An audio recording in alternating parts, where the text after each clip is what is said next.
Hey, YouTube. So I want to talk about Uncensored. This is a new show on TV One. Last night I went to. They had Shirley Caesar on there, so I went to TV One to watch Shirley Caesar. I figured maybe I'll talk about Shirley's story. But right after that played, there was another show which I wasn't even aware of called Uncensored. Now, I'm not sure what their format is exactly because I just discovered it last night. But I guess it's just people keeping it real. I'm not sure because I only watched it one time. But they were talking about LeAndria Johnson. So I want to talk about LeAndria Johnson instead of Shirley. Okay, this girl is, many of you are aware of her. She was one of the first. Was she the first one? No, she's one of the first winners of Sunday's Best. She got discovered on Sunday's Best, right? She's a gospel singer, and she was. They're calling her the bad girl of gospel music. So she had some issues since she started singing. Okay, so let me start this off. She was PK, which is a preacher's kid. She said they went to church 3 or 4 times a week because she was the pastor's daughter, right? So she had a very protected life, and she rebelled in her early 20s. Rebelled against the church, rebelled against religion, right?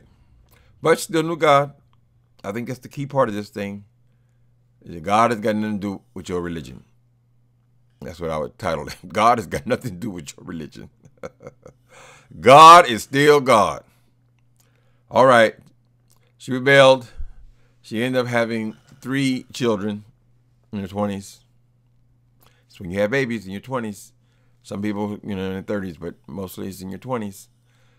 She ended up with 3 kids. She wasn't married. And she had, this is before she went to the show. She had become homeless. She got evicted. Apparently there was some shady goings on about the rent and paying somebody else the rent who wasn't paying the owner or whatever. Found herself homeless. She had all her stuff packed up in bags. I guess they were going from hotel rooms, relatives staying here and there, which has got to be a challenge, 3 kids. And she heard about this competition, Sunday's Best. I'm not sure what cities all this took place in, but there was many miles. It was drivable. She told us where she was starting and where she ended up, but she's from Florida. So anyway, they drove to wherever Sunday's Best is filmed, and she blew them away. Her friends told her about this contest, and she didn't have even decent clothes at the time. She was concerned because she said they were going to judge you on your appearance. So she almost got there and walked away because she knew she didn't have these church clothes, this thing suitable for television.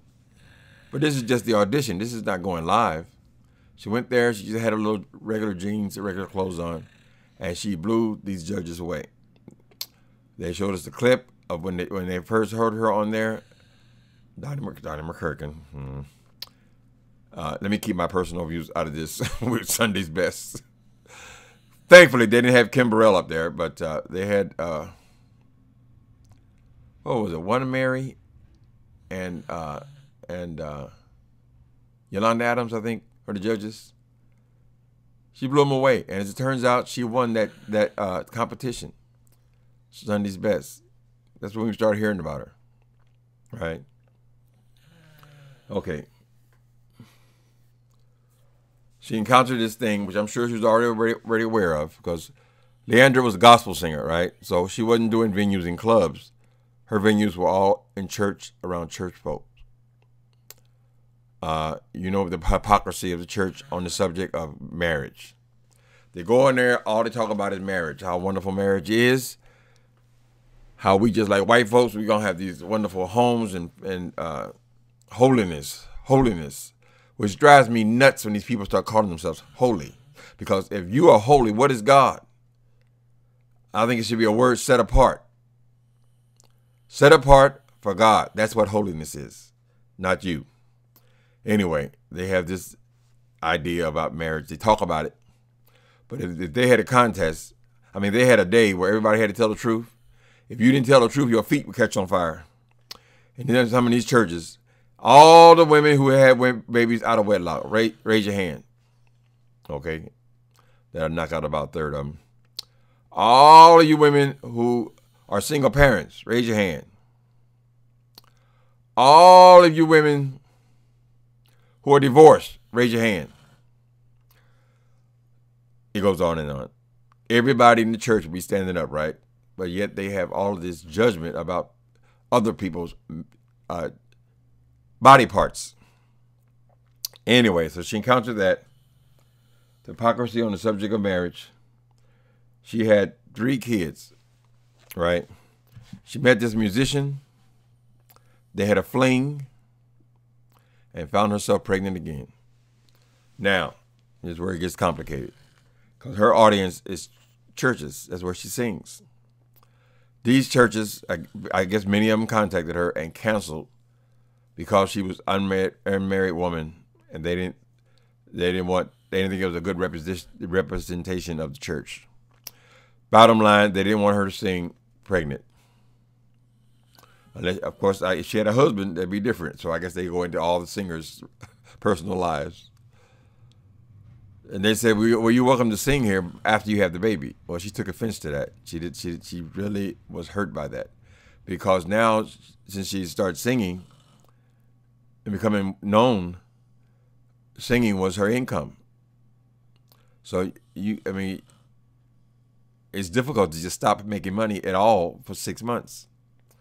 But she was forced into that position, right? So LeAndria didn't have, she was rough, like me. I came into church, I was rough around the edges, right? But that don't mean God is not going to work in your life because you come in rough.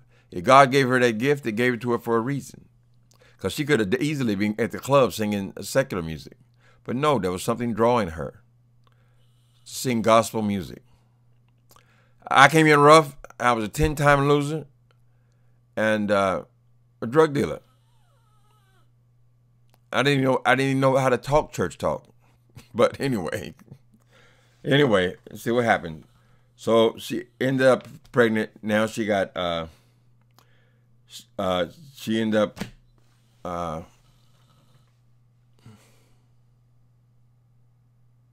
yeah, she was resentful about the way they treated her.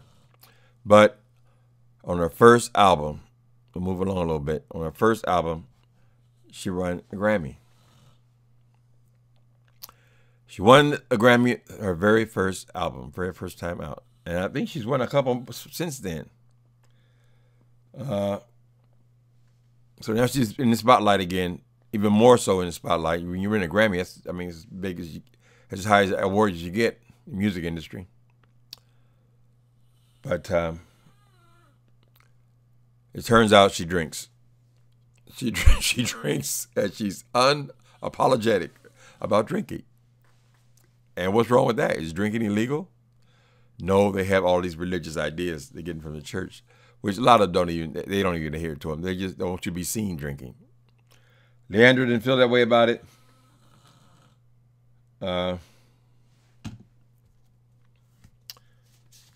a minute. She made a Periscope, right? Wait a minute. Let's not go ahead that far. Next thing happened in her life was her brother got in an altercation and was killed. This was very hard for her. This was a brother who supported her, who encouraged her, and took her to her first rehearsal for Sunday's Best. Very close to him. She talked about her anger over him dying. Sadness, of course. She was mourning, of course. But she had issues because he was in such an altercation, and she's not there. All right, so the next thing that happens is she decides to start a ministry. Okay. I saw a little bit of this ministry on, there was a reality show called, what was that thing called? preachers of one of those cities. Preachers of Atlanta, maybe? Not sure what city she's in, but she was on one of these reality shows with this ministry. And she, people started judging her again because she got in some of the garb that the people in the street were familiar with. She started a ministry to help prostitutes and homeless people in the streets, where they would go around and just talk to people, spread the word. That's very effective, actually, because people who are in the streets, if you've known them in the streets, many times there's not a lot of conversation there. What they see is this person is clean. And they see you again a year later and you still clean, and they want to know what you got. What did you do? What happened? So your testimony becomes more relevant than all this religious stuff. You're so far from the religious stuff. This is how the way it was for me when I was in San Quentin. Them preachers go in there and talk, right? And they talking to murderers and rapists and everything else. And they still want to talk about the game. That just killed me. Anyway, not all of them, but many of them talk about that kind of morality, right? These people, I don't want to hear that shit. The people who affected me in prison, who made me thirst for sobriety and to have a clean life, a better life outside of that place, people who came in and gave their testimony. It was ex-cons that came in and gave their testimony. That's the only thing that had any effect. Not only on me, I've talked to many people. They just want to know what happened.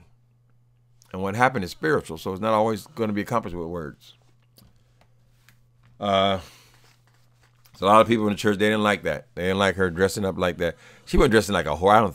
I think she was dressing like, kind of had a little hip-hop style. Style people could relate to in the streets. So she had a desire to do good, to minister to people who actually needed ministry. I mean, these are the people who need the help. This is the way Christ saw it as well. So, okay, so she got into ministry. She got in trouble. A lot of people didn't like her doing that kind of ministry, being out there in the streets like that, passing out cigarettes, whatever. As she describes it, meeting the people where they were. When you're on the streets, a cigarette goes a long way. You hungry? Sandwich goes a long way, honey, as far as getting people's attention. You can't get their attention, you can't help them. Well, they're not there about the long skirts and all that kind of stuff.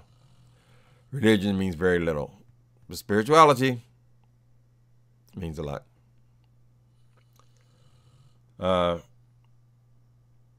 Okay, so we told you that she drinks. She ain't said that she used to drink. She said she drinks. And I think she made a mistake. She made a mistake because she got on Periscope. See, this internet thing is very powerful, right? Once you release video out into the world, it can land on many, many ears. And it landed on the church people. Saw LeAndria drunk on Periscope, having her booze. So, of course, it was controversial. It was a big mess. People don't think you're a bad representation, all that kind of stuff. But as she describes it, because when she came back now, when she fakes to people, she didn't apologize. She said, I was in my house. I wasn't breaking no laws. Alcohol's not illegal. That was her attitude. So I had me drink. Drove the church people crazy. Now, I don't know that she's still having this backlash. People kind of know who you are. Be who you are. That's how you minister. There are people that only you are going to be able to contact. It ain't going to be TD Jakes. That's not what they're going to at least begin their journey. All right, so I think she's doing a good thing with that. And she's got this golden voice. This voice does a lot. I mean, people don't give gospel singers enough credit. Do you know most of the people in gospel music, the ones in the churches who are just singing in their churches, they don't even get paid. The money goes to the pastor. Now, people are usually half asleep when he gets up there. But, so if anybody going to raise the spirit, it's the music. If she has a strong voice like that, she can get people's attention. That's what's going to get them happy. That's what's going to capture their attention. So, She talked about faith. Faith is the primary thing. All that other stuff is just something you choose to do. Okay? So she got not only one Grammy, she ended up getting, I think she's got 3 now. But this thing with the alcohol, I guess you could say got her in trouble. I don't know. It's not a, we're not Catholic, so we don't have one big boss. You get in trouble with the boss. But you get the opinions of many people. I remember seeing this thing where Lexi was going off about this dude, Brian Carn. She was going off, and she was angry because of the way he had put his mouth, talked about this girl, LeAndria. She was so upset. I didn't know what the story was about, but now I do understand what it was about. All right, so God uses your testimony. It's the bottom line here. Uses your testimony. People, street people, they relate to her more than they relate to the church. So I don't know if she has a building now or if this is a walking ministry. But she's a pastor, fantastic singer. She did a song called Jesus, Jesus, Jesus. Let me say Jesus. She had all these gospel greats. It is, I think it's 15 minutes. Y'all look up at that. LeAndria Johnson sings Jesus. And they had this, all these fantastic singers. All they do basically in the whole song, 12, 15 minutes, say Jesus. Jesus, Jesus. Anyway, so I thought it was a great episode. I think this episode, next they're going to have Nene Leakes. I see that advertised on YouTube. You can watch this show on TV One, or it is now currently playing on YouTube. So I guess the next day they play this stuff on YouTube as well. So, all right. So it was encouraging. And I chose to talk about her over Shirley Caesar. And that's saying a lot because I love me some Shirley. Okay. LeAndria found herself homeless even in sobriety. She kept on doing what she does. And she's unapologetic. So I encourage you, see her show, see that show, TV One, or see it right here on YouTube. Just click on LeAndria Johnson, and the show is called, what did I say the show is called? Uncensored. It's a new thing on TV One. All right, watch it later.